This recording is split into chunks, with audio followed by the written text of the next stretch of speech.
Gak orang dibere ke pamarentah cokot dapil bala bagikan ke batu ulah di dahar je sok kurang dahar je cenah kiai emang nu kitu teu meunang henteu carita meunang teu meunang sia mah hayang meureunnya talian sak aing ieu mah keur carita deung kabersihan teu lamun urang salaman dibere bagikan ulah kaduhung mah kaduhung amat gede tuh malhusu tuh bahasa Surabaya maning leg-leg icet geus teh aing tayang kitu kene duit-duit anu urang rada mang-mang ulah geus dahareun gitu kene mulai urang salat ka Allah rada ngeunaheun ge Allah nikmat tuh terus beki dipikiran beki jiwit ku hari nyaetikeun geus bisa kos kitu nyaetikeun saeutik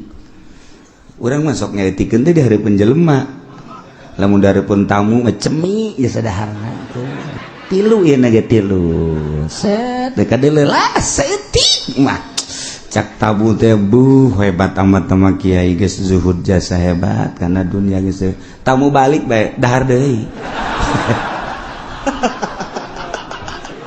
cak pamajikan lah kaji kok dahar deui tadi aing baturan tamu abeh ku pajar tamu pajar tasawuf saeutik jadi loba kuari dong waktu kuari mah boho itu biasa teh kan blon eta kiai geus apa adanya bae gembul-gembul biasa malah urang teu gembul ge di hareupeun jelema mah gembul bae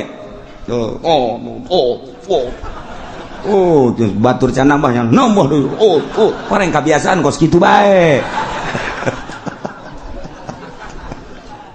udah dia menyaritakeun ngabersihan kolbu lain bantrak-bantrak kedeun hese tapi kudu emang kumaha gitu hayang nyahol lazatna ibadah khususna salat atuh kudu kos kitu kajen kumaha ge puasa bae tapi bukana teu beres moal aya lazat urang puasa bulanan tahunan tapi duit pamarentah dileg-leg bae duit ti dia dileg-leg bae teuk datang ka khusu bae lain cak kula cak Imam Ghazali kula mah nyambung lidah doang cek Syekh Athaillah nu boga hikam kula mah nyambung doang cek Imam Kusyairi nu boga Al-Kusyairiyah kula mah nyambung doang sakadar nyampaikeun doang nang macaan ai kiai nang geus ulah nanyakeun aing ja sia mah sia bae aing aing ih engke beda urang lamun heuh nya surtil ngaranna filter beda dengan sendirina mentak cek dina hikam ulah nyaritakeun nyieun kolong nyieun bae bale kolong bakal aya sorangan ulah ngahaja nyieun kolong ai bale teu diberesan atuh mah aya kolong-kolong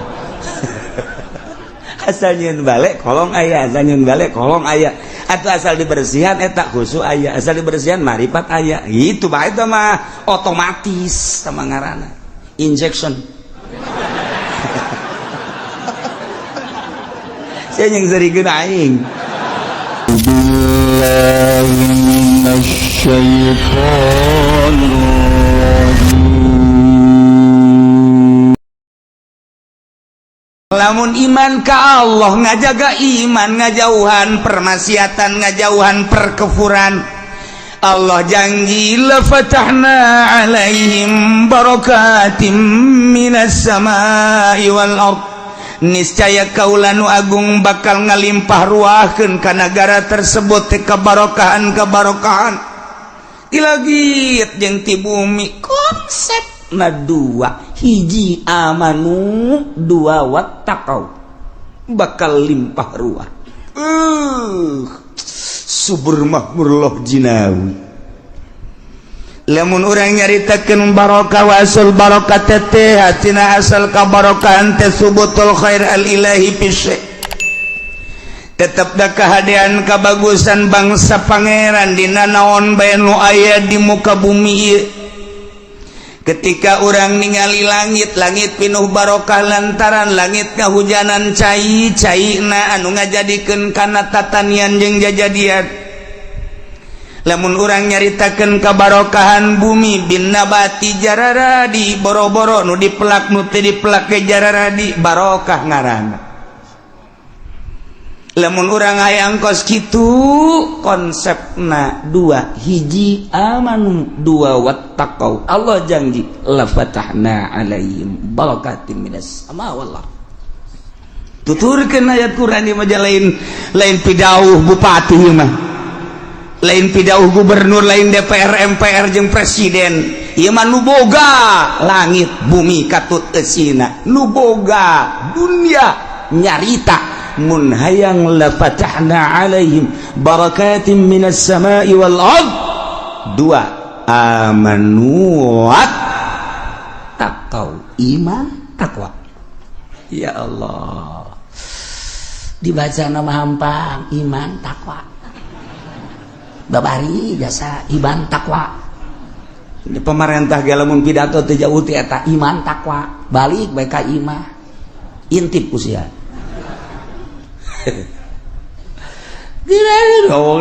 Amanu wattaqau. Ya Allah ya Rabb, Masya Allah. Kuari kaayaan di negara orang teh seperti kieu. Lamun urang tangga kaluhur langit-langit teu pernah nurunkeun hujan, aya ge hujan ulah disangka hujan-hujan anu bagus. Lantaran ketika hujan teh dibarengan ku kilat jeung guludug perlu ditanyakeun. Aya konsepna hujan mah diawali ku angin heula. Lamun hujan anu asli mah diawali ku angin hiliwir kolot baheula mah nyaho beuh ieu teh angin barat, kolot baheula mah nyaho ieu teh angin timur nyahoan. Dina angin eta lah lain sambarangan angin orenganan Allah keur metakeun di luhur mega sia ada lain mega konde. Mega keur didorong ku angin ku Gusti Allah tadi ka manakeun ieu teh mega sesuai jeung perintah Allah. Malaikat anu mamawa angin, malaikat anu nuduhkeun ka mana angin kudu cicing, ieulah angin. Hujan teh kitu heula. Sanggeus kos kitu teh engke aya poek di dinya teh aya guludug panjang mun nyaritakeun mapatali jeung ahli palak, ilmu palak astronomi keun mah heula. Tidinya keke aya guludug. Nah, bakal aya kilat ngenyai nyai. Ieu karak hujan mantep. Ieu mah teu puguh teu karu aya hujan. Ditanya aya hujan, ngeribis. Teu jauheun teh budak. Di mamang aya hujan aya gede cenah. Aya guludugan heuh. Teu jauheun teh mah budak. Teu jauheun, walbejakeun wae ja. Ya odol-odolan di negara nyin hujan sia. Emang kumaha gitu. Ye, ulah panas teuing we semprot aku hujan. Tembak, sekali nembak sabaraha juta teh. Je, hendak kula menanyakeun, hujan aya, guludugan. Kiai. Ya, sia. Rasakeun musti. Atuh kos kitu. Pada dasarnya hujan teh kos kitu. Sebab segala rupa ge kapan aya sabab-sababna. Urang lamun nyaritakeun tentang seuneu moal ujug-ujug kaluar seuneu padahal garetan aya korek api aya tetep kudu dicekreskeun ces di deuleuh di jerona aya sabab. Urang deuk gala wudu cai aya beuh di luhur tengna aya kerana aya teh diputerkeun moal kaluar cai sia. Kudu diputerkeun teh aya sebab heula. Kitu ge hujan. Lamun eta urang nu nyababanana hujan ge sarua. Panjang urang menyaritakeun tina ilmu astronomi perpalakan. Aya tah kos kitu. Poe naon nu ngageugeuh poe eta malaikat saha? Kemudian atuh hujan di bulan eta bakal aya apa henteu? Urang teh geus teu kudu hese-hese bisa melalui palak, bisa melalui urang bebeja ka malaikat nu ngageugeuh dina taun eta pan sataun taun ieu malaikatna bulanna unggal bulanna geus dipetakeun ti Januari ieu malaikatna Februari ieu malaikatna Maret ieu terus ka ditu engke per mingguna aya per harina aya atuh sarua jeung negara. Urang wau jeung malaikat eta tanya malaikat naon sia teh tanya ka aing. Wow henteu naon henteu. emang bisa tuh nabi mah bisa, wali ge bisa datang ke mana tahapanana. Emang kumaha kieu urang teh baheula roh teh can make baju ngaranna aya di alam lahut. Ketika eta roh diturunkeun ke alam jabarut kudu dipakaian alam jabarut. Ketika di alam jabarut dek diturunkeun ke alam malakut, alam malaikat kudu make pakaian alam malakut. Ketika ieu di alam malakut dek diturunkeun ke alam mulki, ke alam urang make pakaian alam mulki mah pakaianna jasad, ieu teh pakaian roh urang. Di alam ieu mah roh kudu make ieu. Ketika naik ke alam malakut teu kudu make nu ieu roh, aya pakaianana pakaian malaikat. Naon cenah teh kiai dijieuna di mana? Dijieuna di Taylor mana sia mah nyaritakeun Taylor. Dek mesen burung sia. Dasar otak ngeres ya mah. Tuh aya pakaian-pakaianana. Urang di alam mulki ngaranna ieu. Alam dunia pakaian roh teh awak urang jasad ngaranna. Ketika orang dek naik ke arah malakut teu kudu make nu ieu aya pakaian malaikat. Naik urang ke alam jabarut tinggalkeun pakaian nu eta kudu ka alam jabarut aya pakaianana. Urang dek naik ke alam lahut aya pakaianana. Mantap Kangjeng Nabi teh dibawa ku Gusti Allah, dibawa ku malaikat Jibril ka alamna alam malakut make pakaian alam malakut. Ketika naik ke alam jabarut malaikat Jibril gigis teu bisa nganter. Cek Kangjeng Nabi Jibril ti handap babarengan jeung maneh nya atuh ka dieu maneh ninggalkeun. Hampura cek Jibril. Lain wilayah kula. Wilayah kula mah tuh ti desa anu ka desa anu. Eta wilayah kula. Tah mah desa atuh. Teu bisaeun malaikat Jibril ge sebab teh mah alamna alam jabarut. Hanya Kangjeng hampura cek malaikat Jibril kurang mah di dieu pakaian kula mah ieu. Kangjeng Nabi di pakaian alam jabarut ninggalkeun malaikat Jibril tak naik. Masyaallah. Tidinya mah geus seunu nyaho iwal ti Gusti Allah naik deui ka alam lahut nyanggakeun sadaya-daya. Kos kitulah urusan Kangjeng Nabi. Lamun Kangjeng Nabi ditaekeun ka alam malakut, ditaekeun ka alam jabarut, ditaekeun ka alam lahut, sedengkeun Kangjeng Nabi teh kapan nyarita dina Al-Qur'an pidauh Gusti Allah, kan Gusti Allah teh nyaritakeun laqad kana lakum rasulullahi uswatun hasanah. Kangjeng Nabi teh Rasulullah uswatun hasanah, contoh anu bagus.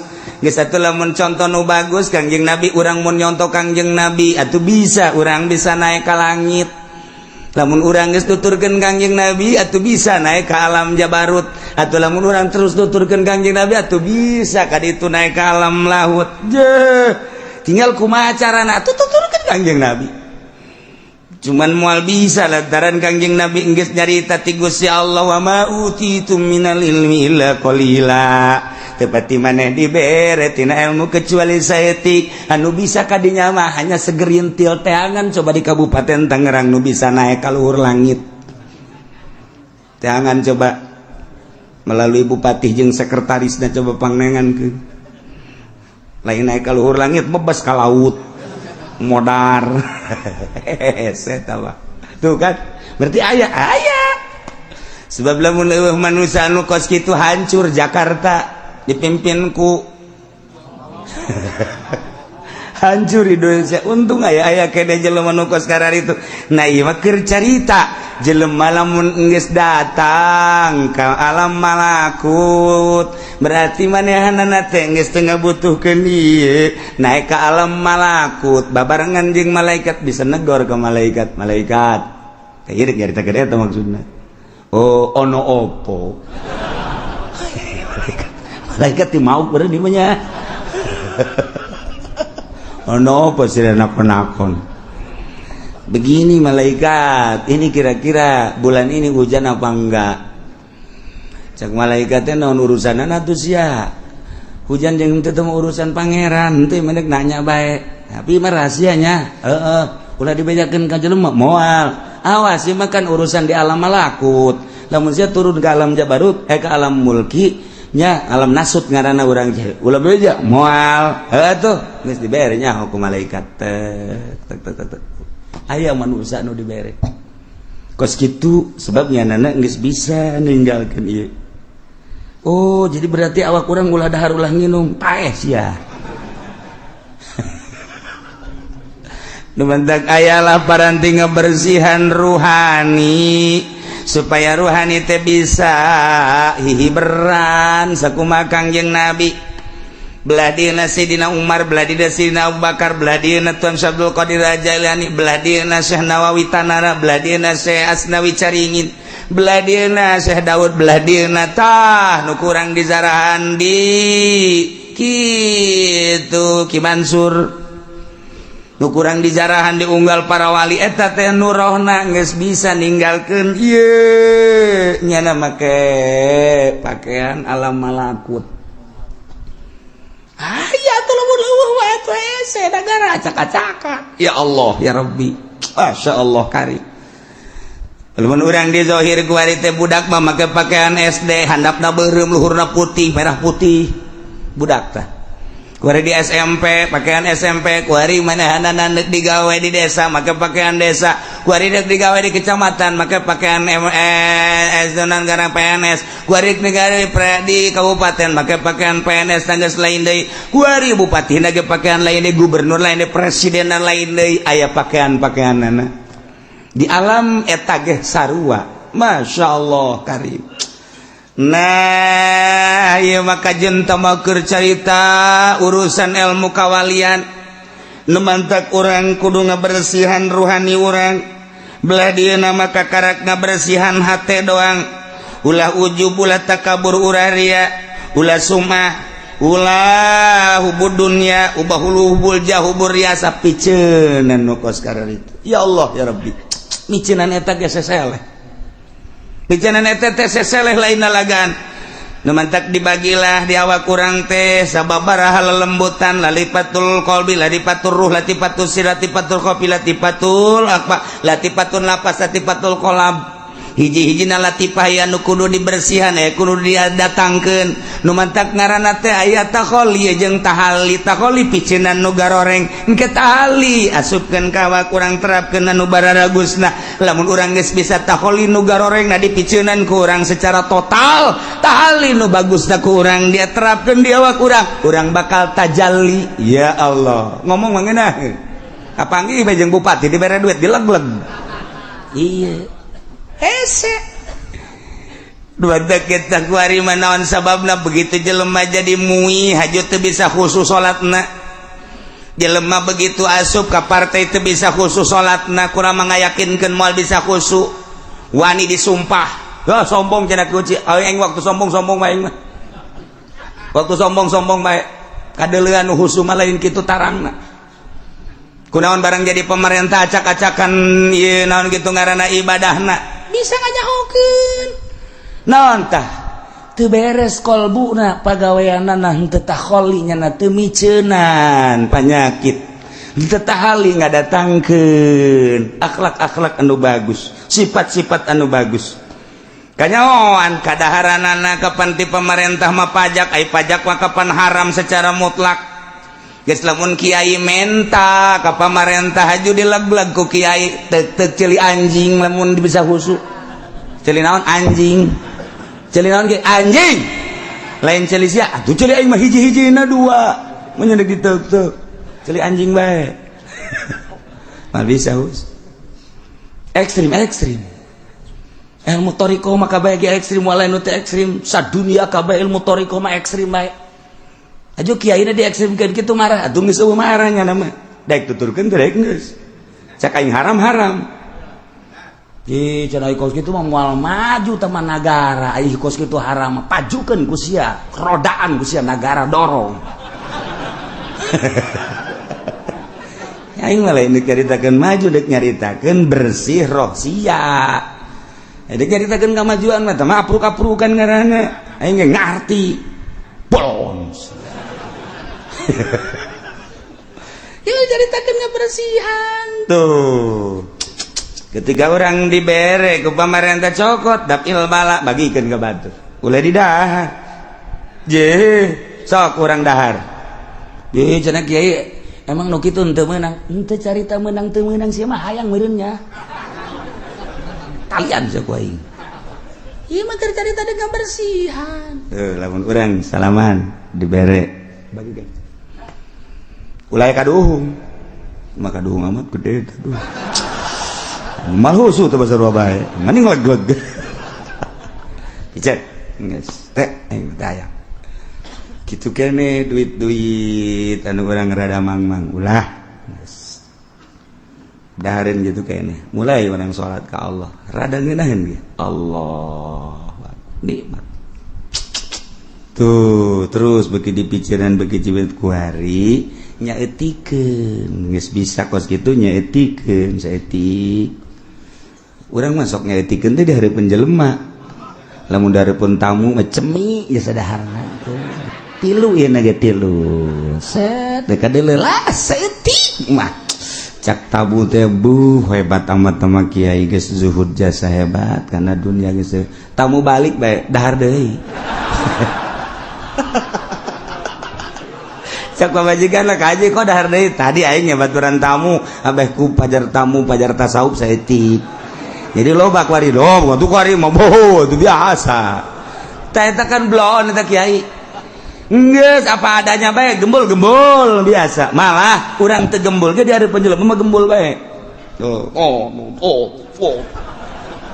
Terus batur can nambahnya nambah deui. Orang kebiasaan kos kitu bae.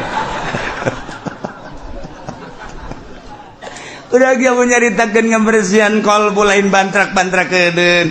Hese tapi kudu emang kumaha gitu hayang nyehol lazatna ibadah. Khususna salat atuh kudu kos kitu kajen kumaha ge. Puasa bae tapi bukana teu beres moal aya lazat. Urang puasa bulanan tahunan tapi duit pamarentah dileg-leg bae, duit ti dia dileg-leg bae teuk datang ka khusu bae lain cak kula, cak Imam Ghazali. Kula mah nyambung lidah doang. Cek Syekh Illah nu boga hikam kula mah nyambung doang. Cek Imam Kusyairi nu boga Kusyairiyah kula mah nyambung doang, sekadar nyampaikeun doang nang macaan. Kiai na geus ulah nanyakeun aing sia. Sia mah sia bae aing mah aing. Ih, engke beda urang lamun heuh nya surtil ngaranna filter. Beda dengan sendirina mentak cek dina hikam ulah nyaritakeun nyieun kolong nyieun bae bale kolong bakal aya sorangan ulah ngahaja nyieun kolong ai bale teh diberesan atuh mah aya kolong-kolong asal nyieun bale kolong aya asal nyieun bale kolong aya atuh asal dibersihan eta khusu aya asal dibersihan marifat aya gitu bae teh mah otomatis sama ngaranna injection. Saya yang serikeun aing. Ya Allah ya Karim. Nah, ieu mah keur carita bersihan gerage sebab di awak urang aya roh, di jero qalbu aya sir. Di jero qalbu urang aya sir, di jero awak urang aya ruh. Ruhna qalbu sir, ruhna awak urang ruh. Jadi berarti aya 4 dimensi di awak urang. Dimensi zahir awak urang, dimensi batin roh, dimensi jero golbu, dimensi jerona adalah sir. Aya nu datang ka awak doang pikih ngaranna, aya nu datang ka golbu mulai tasawuf tasawufan gene, aya datang ka sir, aya datang ka ruh ibadat. Mantak ditata geus datang ka mana urang ibadah. Kadeulean bakalna sebab ibadah zahir mah kos kitu ke lamun naik ibadahna geus datang ka qalbu kos kitu aya cirina ke lamun naik di ibadahna geus datang ka roh kos kitu sir kos kitu gitu sebab naon alamna beda alam urang alam nasut naik ka alam malakut pakaianna lain tingkahna ge lain naik ke alam jabarut pakaianna geus lain deui naik ka alam laut nu nyaho iwal ti Gusti Allah subhanahu wa ta'ala dicaritakeun sote horenganan aya wali Allah subhanahu wa ta'ala. Nah konsep negara supaya barokah 2 Allah nyebutkeun amanu wa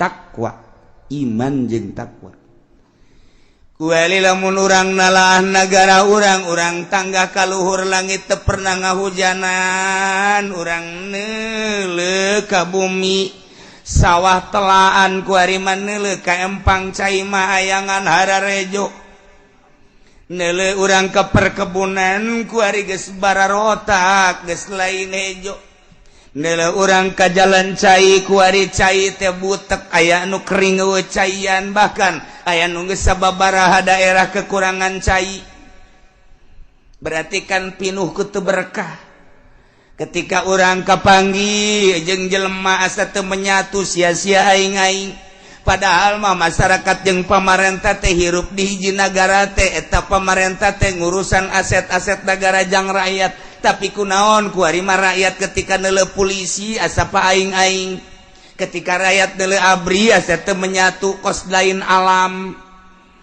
urang lamun neuleuh polisi okos di alam luar polisi mah lain urang Indonesia nya nama urang planet urang lamun neuleuh abri kitu kene kok teu menyatu amat sih aya naon garis pemisah antara masyarakat jeung polisi antara masyarakat jeung abri kitu kene jeung pamarentah komo lamun masyarakat ngadenge pengacara jeung hakim asana geus lain deui jasa padahal mah ayana hukum teh jang negakeun keadilan jeung kemakmuran kejujuran di bangsa di negara urang kemudian lantaran orang bodoh minta bantuan ke pengacara supaya nu bener dibenerkeun nu salah disalahkeun tapi pada kenyataan nama horenganan lain kos kitu kulantaran lain kos kitu masyarakat gadenge pengacara teh geus tabu masyarakat gadenge hak hakim teh geus tabu masyarakat gadenge jaksa teh geus tabu geus asa lain bangsa Indonesia nya nama bangsa jin tuh lain deui teu berkah ketika urang ningali nu keberkahan mah ieu langit nurunkeun hujan teh karasa ku urang tiis lantaran dibarengan ku angin nyelecep hujan teh sing kolocor digigir imah urang di sawah di jalan sapoe dua poe katingali kos ngembel taneuh teh iyalah pinuh barokah teu kebal jarara dijukut di sisi-sisi imah urang di sawah di huma di kebon-kebon Masya Allah menang saminggu hejo ngeplok kadeuleu ku urang jembar rarasaan hate teh neuleuh pasawahan teh Masya Allah suburna nu luar biasa caina ngemplang teh lila di pelakan pare hejo rata luar biasa urang ningali ka sawah di sawah teh loba caian Masya Allah lauk betik jeung lauk julung-julung lulumpatan bunga jasa kebelah dituna aya lele segala aya gabus Masya Allah ningali di solokan-solokan anak ya Karim eta mah lele rombongan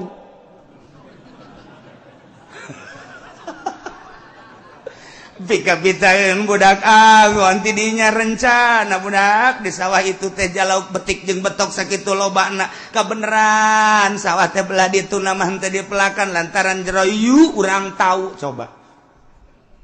coba bebejakan nu boga sawahna mang ja ieu mah henteu kapelakan kukula dek ditaunya henteu nanaon atuh ge bagi dua jeung mamang ku masalah geus mang ditau ya Allah keplok Masya Allah eta lauk datangna ti mana araraya nu betik nu betok julung-julung balik ka imah subur ngaranna pinuh barokah ya Allah ya Rabbi mancing cari tanah cek asal diturunkan pancing tabut asal turunkan pancing ayaan eupan hiji menang 5 ieu mah eupan 20 tuh menang hiji acan teu berkah teh ngaranna kos kitu tah loba teuing eupan batan menang ieu mah eupan hiji Masya Allah kolot baheula ditahan ku urang sing ades ya eupanna kade belah make ulah make curug eta teh ulah make peso eupanna teh kudu dipotong kuduna make awi hayang meunang masih tuturkeun kolot baheula ulah make curug ulah make peso make awi tet aya parantina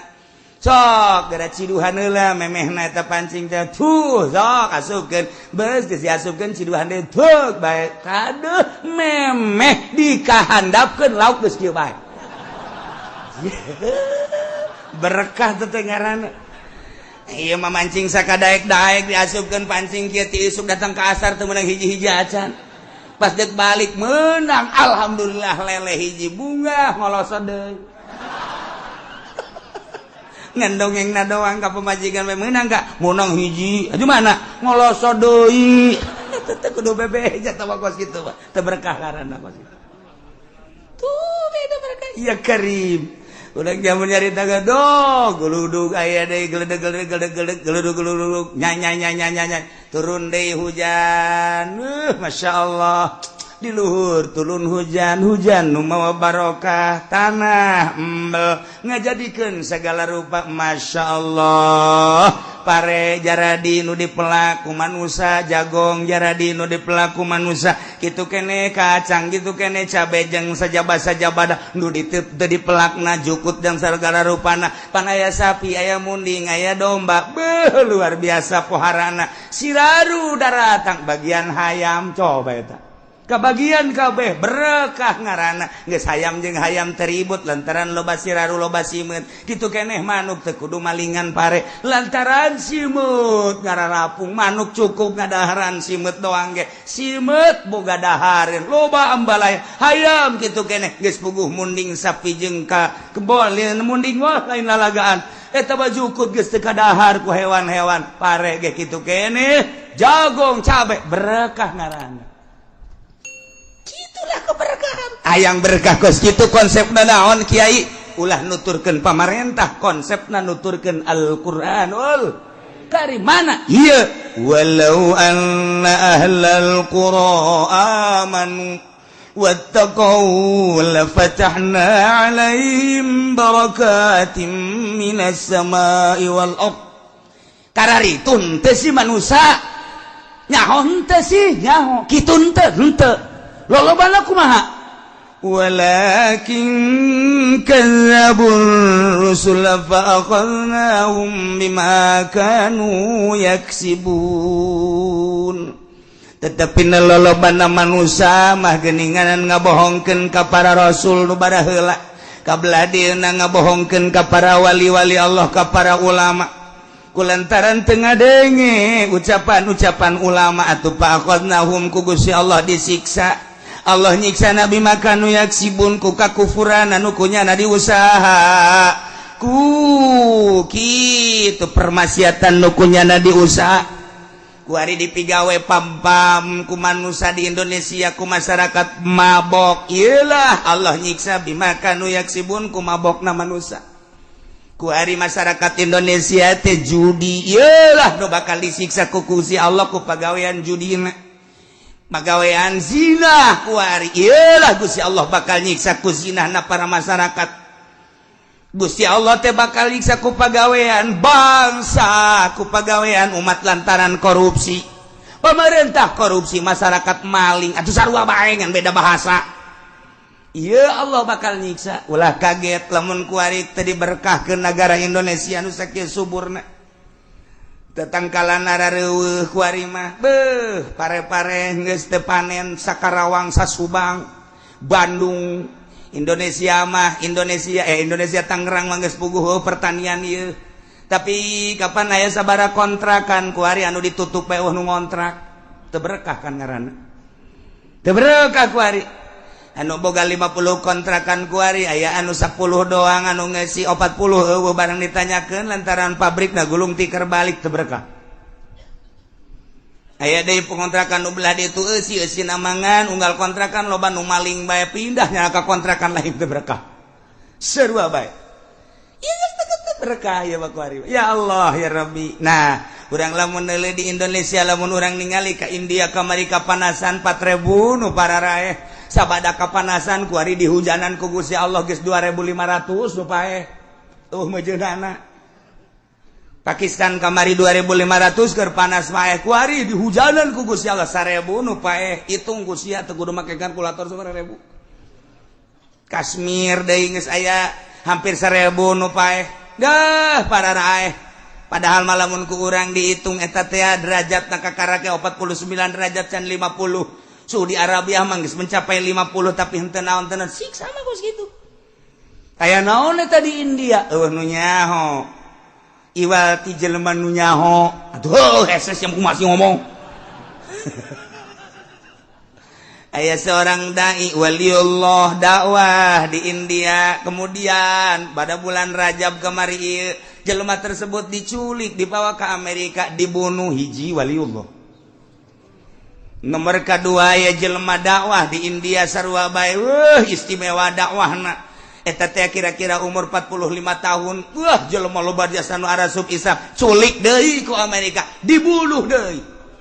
Di Pakistan hiji, golota mah. Kemudian nyada dakwah lain lalagaan hebatna eta jelema dakwah teu perlu kugana dicaritakeun ngaranna. Kemudian tangkap di Pakistan, dibunuh kene di Pakistan. Terakhir di Kashmir eta ge sarua bae dibunuh. Kula geus boga piling ngan aidek ngomong besi nyanyahoanan sakula di bulan Ramadan asana India disiksa kajen ku kumaha sebab nu dua eta wali Allah nu di Pakistan wali Allah asana kajen ku kumaha kena siksa ngan teu ngomong we kula. Masya Allah terjadilah sabaraha ribu datang ka kuari panas paeh loba cai paeh kana bah ulah saudara.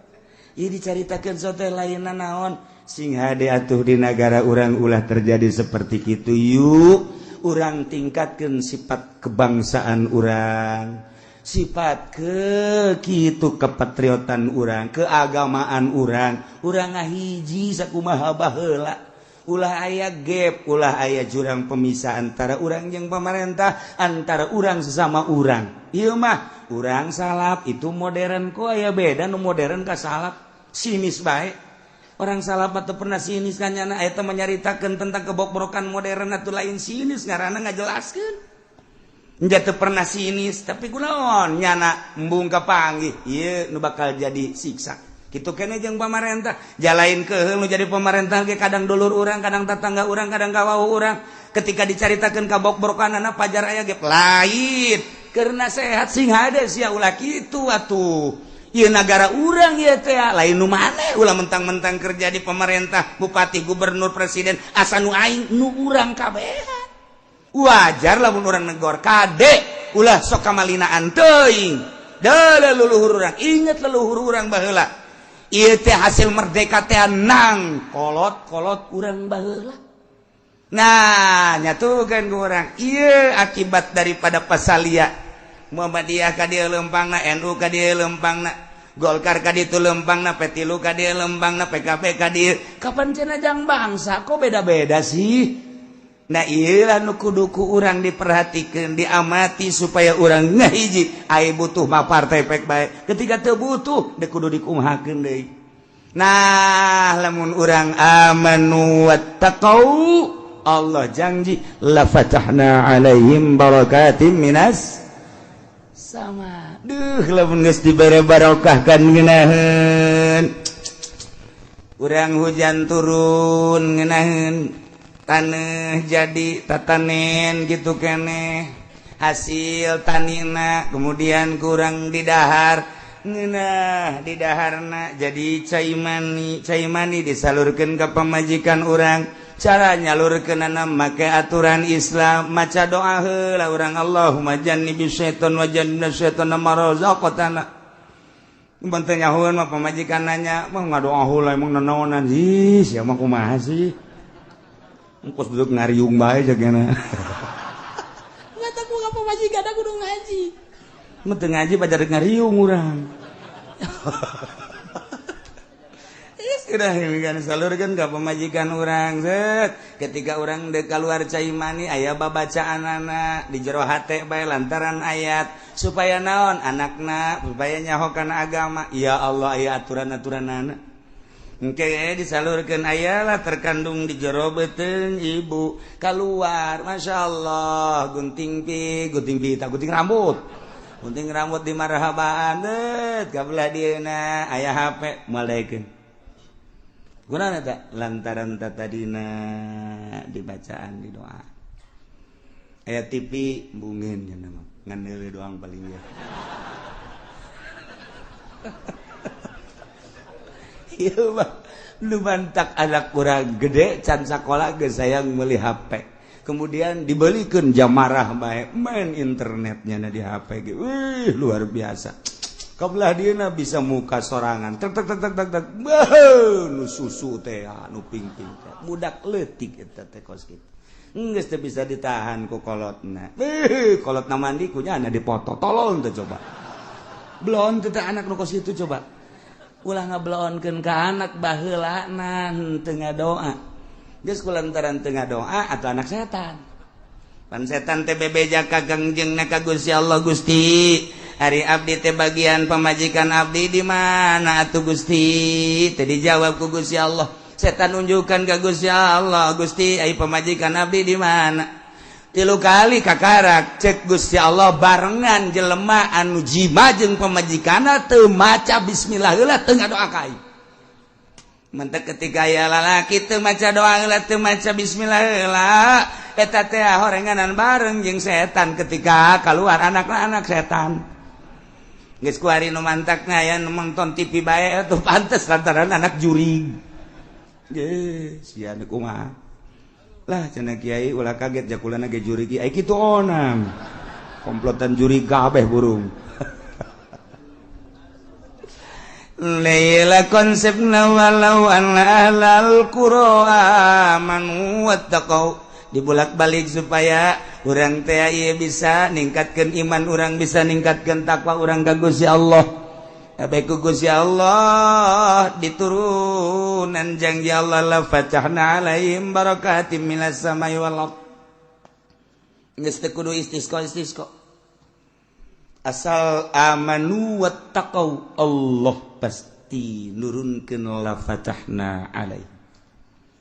Isin wari istisqa urang ngajak saha? Ndek ngajak saha istisqa? Ndek ngajak saha? Pad istisqa mah instruksi ti pemerintah. Bupati ngainstruksikeun ka masyarakatna melalui camat. Camat lantaran manehna mah sahibul wilayah nitah ka kiai. Geus lamun kiai dititah ku camat, wajib nurutna. Camat ditoel instruksikeun atuh ku ari titah parwasa dek istisqa geun kitu heula. Ulah main jeger-jeger bae. Oh, puasa heula. 3 poe geus beres puasa kakarak surtil ku kiaina. Ieu ulah ilu. Berangkat ku ari ka lapangan. Oh, kiai nu geus ikhlas, buka izin ka Allah. Embe munding sapi bawa ka lapangan, hayam bebek bawa ka ditu. Nini jeung aki-aki jeung orok bawa keuna ngajengek-jengek ditu di lapangan. Pen ke kapanasan tah, panas karak salat istisqa, sholli salatal istisqa. Allahu akbar. Urang salat istisqa kebo. Eta kan ngomong panas. Sia teh teu ngarti sih. Dia ngomong kumaha meureun. Oh, sapi. Oh. Ditanya ku sapi nu sini. Samohon panas. Bebek. Bo kabeh teh cicing panas. Pan Allah memperhatikan bosat toh hewan kabeh panas-panasan. Geus urang mah henteu dianggap sebab urang mah korupsi. Sebab urang mah nonton TV sebab tah dianggap mah bebek wek. Cak Allah aing mah ngahujanan ge bebek lain ka sia. Gusti sabodo deuk ngahujanan bebek tanu penting hujan we lah pokona mah. Isi nu regari deuk isis go berapa embung. Sahabaturna isis go. Sahabaturna jatuh meminta ke Allah supaya hujan kudu nu beres atuh Kangjeng Nabi mah keur maca khutbah. Alhamdulillah, shalatu wassalamu ala Rasulillah. Aya sahabat, Tuhan, ulah khutbah bae kunaon? Panas kami minta hujan. Langsung ngadoa Kangjeng Nabi, hari tak keneh hujan. Kangjeng Nabi tah oh bunga luar biasa. Datang kan teu bisa balik. Di masjid hujan pun ngegebrek bae. Kangjeng Nabi mapan di masjid ibu Kangjeng Nabi balik babari Kangjeng Nabi tuh bisa hujan tuh bisa keraat ke hujan di keraat balik nyanda ka ieu saminggu hujan bae saminggu turun hujan wow datang ka aya imah-imah nu ka bawah imah-imah panggung-panggung mah ka bawah segala pagar-pagar ka bawah nyanda Jumat deui jeung Kangjeng Nabi. Begitu Kangjeng Nabi baca khutbah ngacung deui. Aya naon deui sia cek Kangjeng Nabi. Kamari ngomong. Ulah kieu atuh hujan ge Gusti. Kunaon emang atuh ambalah aya cak jalan teu kada jalan wajir. Kangjeng Nabi langsung ngadoa deui ret turun hujan turun tuh model kos kitu Kangjeng Nabi.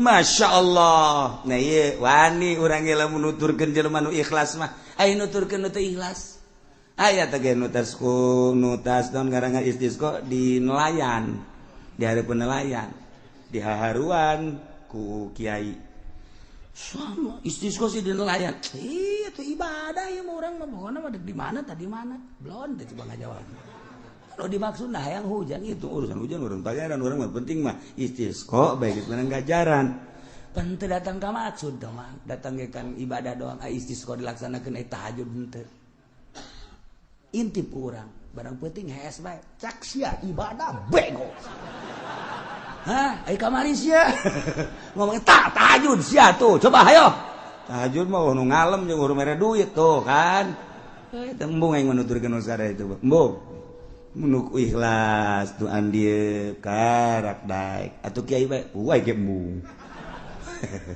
ieu bae konsepna laksanakeun amanu wat taqau lamun yang subur turun hujan ge urang kabehan di imah masing-masing tingkatkeun iman urang tingkatkeun takwa urang lobakeun tadarruk ka Gusti Allah taubat ka Gusti Allah penta masing-masing Gusti abdi butuh cai sok penta sakali dua kali ai istisqa teu bisa mamaninga doa bae ngan ieu amanu wattaqau bisa ku urang dipake tawasul ahli-ahli Allah sakumaha Sayyidina Umar tawasul sakumaha Sayyidina Ali tawasul ketika hayang turun hujan teh urang ge nyaritakeun ieu bae Gusti teh janji cek Gusti dina ayat Gusti teh walau anna ahlal qura amanu wattaqau lamun ahli nagara arariman jeung tararakwa cak Gusti la fatahna alaihim barakatim minas sama'i wal ardi langit bakal nurunkeun hujan bumi bakal ngajadikeun jajadian